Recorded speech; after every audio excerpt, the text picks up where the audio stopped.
வாங்க வெள்ளரிக்காய் கூட்டு எப்படி பண்ணலான்னு பார்க்கலாம் கிராமத்து ஸ்டைலில். இப்போது வெள்ளரிக்காய் எங்களுக்கு இங்கே கிடச்சிது, அதனால் நாங்கள் எடுத்துகிட்டு வந்து இப்போது இது மாதிரி தோலை நீக்கிடுங்க. நீக்கிட்டு அதை பொடி பொடியாக கட் பண்ணி நம்ம வேக வைக்க போகிறோம்.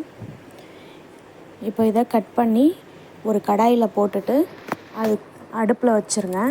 அது கூட கொஞ்சமாக சிறுபருப்பு போடுங்க. நாங்கள் இங்கே பச்சை பயிறுன்னு சொல்லுவோம்.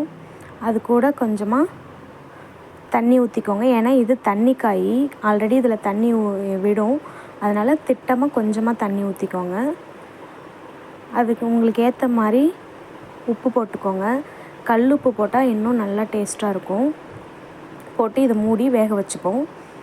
இப்போ பாருங்கள், நல்லா நம்ம ஊற்றின தண்ணி எல்லாம் தனியாக வந்துருச்சு. காயும் நல்லா வெந்து வந்திருக்கு. இப்போது தனியாக நம்ம இப்போ என்ன பண்ண போகிறோன்னா, இதை எடுத்து வச்சுட்டு இது கூட ஒரு சீக்ரெட் இது போட போகிறோம். அது என்னன்னு பார்ப்போம் வாங்க. இப்போது வேர்க்கடலையை நம்ம வறுத்து வச்சுருக்கோம். இந்த மாதிரி வறுத்து எடுத்துக்கோங்க.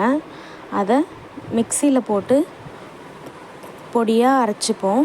தோலை நீக்கிட்டு மிக்சியில் போட்டு அரைச்சிக்கலாம். பாருங்கள், இந்த அளவுக்கு கொரப்பாக அரைச்சிக்கோங்க. ரொம்ப மையாக அரைக்கக்கூடாது, கொஞ்சம் கொரப்பாக அரைச்சிருங்க. அரைச்சி அதை தனியாக எடுத்து வச்சுக்கோங்க. இப்போ நம்ம வேக வச்ச வெள்ளரி பிஞ்சியை தாளிக்கலாம். கடாயில் எண்ணெய் ஊற்றிக்கோங்க. எண்ணெய் ஊற்றிட்டு கொஞ்சமாக கடுகு போட்டுக்கோங்க. எண்ணெய் காயட்டும். இப்போது கடுகு போடுவோம்.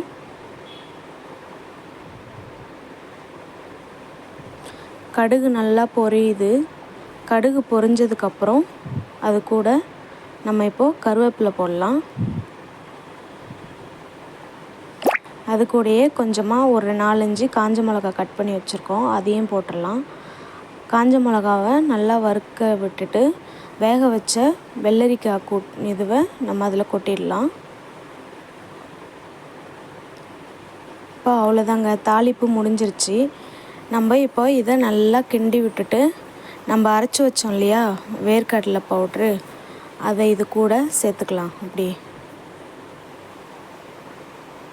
நிஜமாக சொல்கிறேன், இது டேஸ்ட்டு வேறு மாதிரி இருக்கும். சிம்பிள் தான், ஆனால் அதை சாப்பிட்றதுக்கு வேறு மாதிரி இருக்கும். இதை நீங்கள் கொஞ்சம் கூட்டாக பண்ணி சாப்பாட்லேயும் கலந்து சாப்பிட்டுக்கலாம். இன்னும் கொஞ்சம் ட்ரை பண்ணி நீங்கள் சாப்பாட்டுக்கு சைடிஷ்ஷாக கூட வச்சு சாப்பிட்டுக்கலாம். ரசம், சாம்பார் இந்த மாதிரி வச்சு கூட அது கூட தொட்டு சாப்பிட்டுக்கலாம். அவ்வளோதான். நாங்கள் இப்போ இன்றைக்கி சாப்பாட்டில் தான் போட்டு சாப்பிட போகிறோம். எனக்கு இந்த அளவு ஓகே.